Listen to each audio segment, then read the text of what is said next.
The beeps you're hearing are real-time signals from the Neuralink in Gertrude's head. So this Neuralink connects to neurons that are in her snout.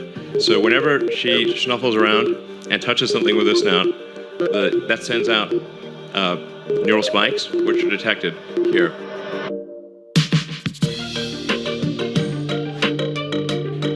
All right, welcome to the Neuralink product demo. I'm really excited to show you what we've got. I think it's going to blow your mind. So I want to emphasize the purpose of Neuralink. Like, what's our goal? Our goal is to solve important spine and brain problems with a seamlessly implanted device. So you want to have a device that you can basically put in your head and feel and look totally normal, but it solves some important problem in your brain or spine. So going into the Neuralink architecture, what we've done over the past year is dramatically simplify the device. So we about a year ago, we had a device which had multiple parts, including a piece that had to sort of sit behind your ear, and it was complex, and you wouldn't still look totally normal. You'd have a thing behind your ear. So we've simplified this to simply something that is about the size of a large coin, and it goes in your skull, replaces a piece of skull, and the wires then connect within a few centimeters or about an inch away from the device. And this is sort of what it looks like. So, yeah. This is our little device. That thing at the bottom is just to hold the threads in place because they're just like little fine wires. I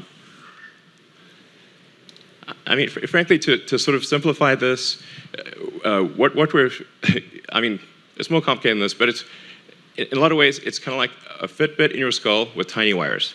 Our current prototype, version 0.9, has about 1,000 channels, so that's about 100 times better than the next best consumer device that's available. And it's a 23 millimeters by 8 millimeters. It actually fits quite nicely in your skull because your skull is about 10 millimeters thick. So it fits, it goes flush with your skull, it's invisible, and all you can see afterwards is that there's a tiny scar. And if it's under your hair, you can't see it at all. In fact, I could have a Neuralink right now, and you wouldn't know. Anyway, so it's also inductively charged. So it's charged in the same way that you charge a smartwatch or a phone. And so you can use it all day, charge it at night, and have full functionality. So you would really, it would be completely seamless, and yeah, no wires. In terms of getting a link, so that, you need to have the device, a great device, and you also need to have a great robot that puts in the electrodes and does the surgery. So you want the surgery to be as automated and as possible, and the only way you can achieve the level of precision that's needed is with an advanced robot. The link procedure, the installation of a link, done in under an hour. So you can basically go in the morning and leave the hospital in the afternoon. And it can be done without general anesthesia. So this is our surgical robot.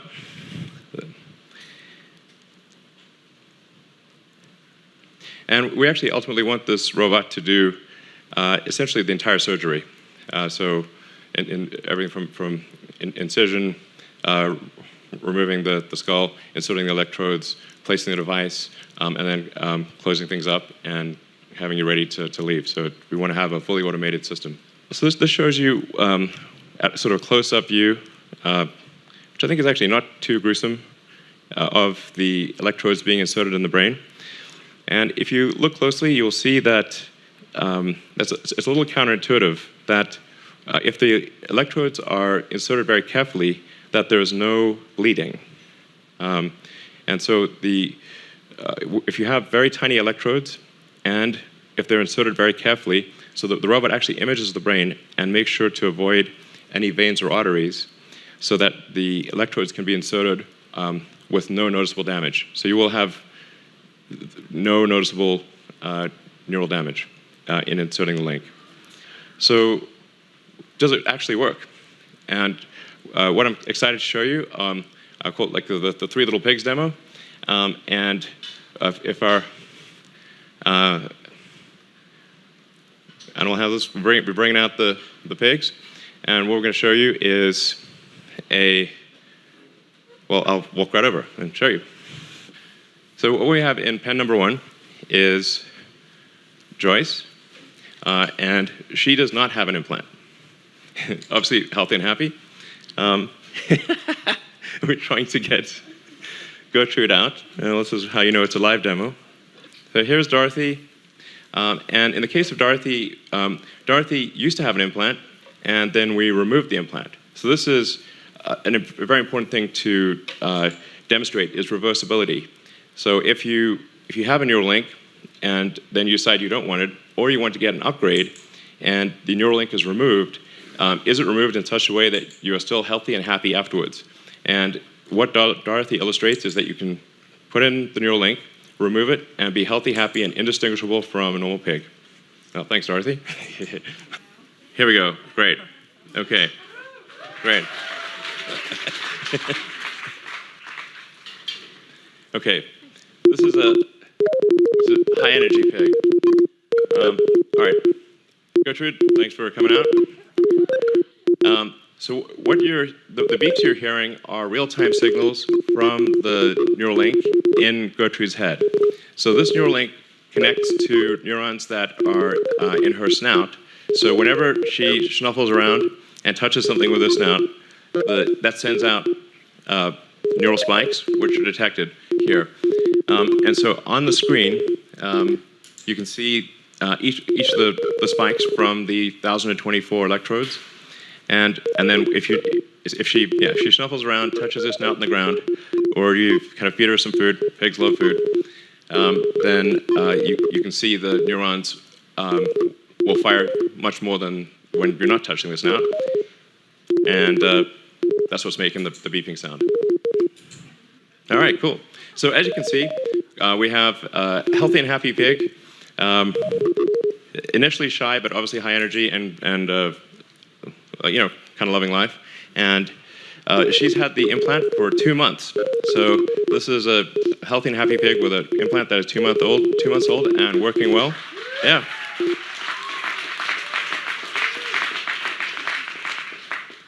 All right, cool. And then we actually have, I'm not sure how this works, so we said, well, what if we do 2 Neuralink implants? And we've been able to do dual Neuralink implants in, actually, I think 3 pigs at this point, and we have a couple of them here. And we've been able to show that you can actually have multiple Neuralinks implanted, and again, healthy and happy and indistinguishable from a normal pig. So it's possible to have multiple links in your head and have them all be sending out signals and be working well. All right, so we just showed you a demonstration of reading brain activity. And probably see that. As I was saying, each of those dots represents a neural spike, and the blue chart at the bottom is showing an accumulation of neural spikes in that region. So in terms of additional brain reading activity, when we have, say, one of our pigs on a treadmill, pig on a treadmill, it's a funny concept, really. And we take the readings from the neurons, and we try to predict the position of the joints. And so we have the predicted position of the joints, and then we measure the actual position of the joints. You can see that they're almost exactly aligned. So we're able, with a wireless neural implant, to actually predict the position of all of the limbs in the pig's body with very high accuracy. Now, in terms of writing to the brain or stimulating neurons, we obviously need precise control of the electric field in space and time. We need a wide range of current for different brain regions. Some regions require delicate stimulation, some require a lot of current, and you want obviously no harm to the brain over time. And the way part of the way we analyze the the stimulating neurons is with a 2-photon microscopy. I always have trouble pronouncing that, microscopy. It's very impressive technology. You can actually literally see in real time how the neurons are firing. So the red sort of things are the neurons. The red sort of flashing things are the neurons firing, or I should say the electrodes firing. So the red things are electrodes firing, and then the green are the neuron bodies responding to the current from the electrode. And we're making good progress towards clinical studies. I'm excited to announce that we received a breakthrough device designation from the FDA in July, thanks to the hard work of the Neuralink team.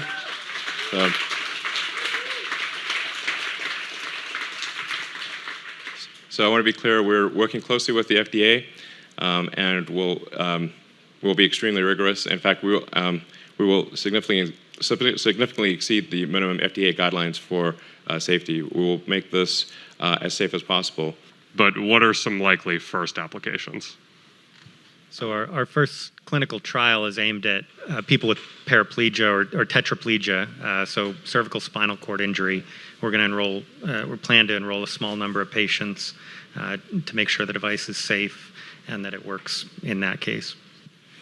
Yeah, so actually just to elaborate on that, if somebody is like a severe spinal cord injury, to the degree that they have very limited control even over their facial muscles.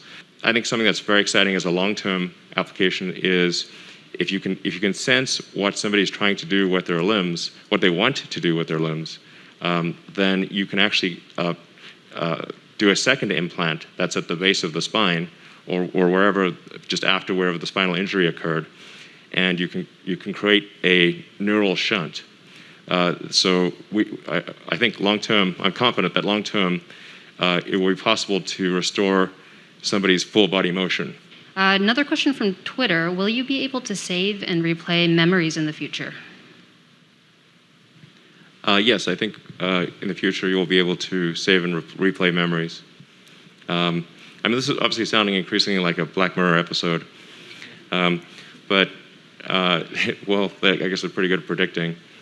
But yeah, essentially, if you have a whole brain interface, everything that's encoded in memory, you could upload. You could basically store your memories as a backup and restore the memories.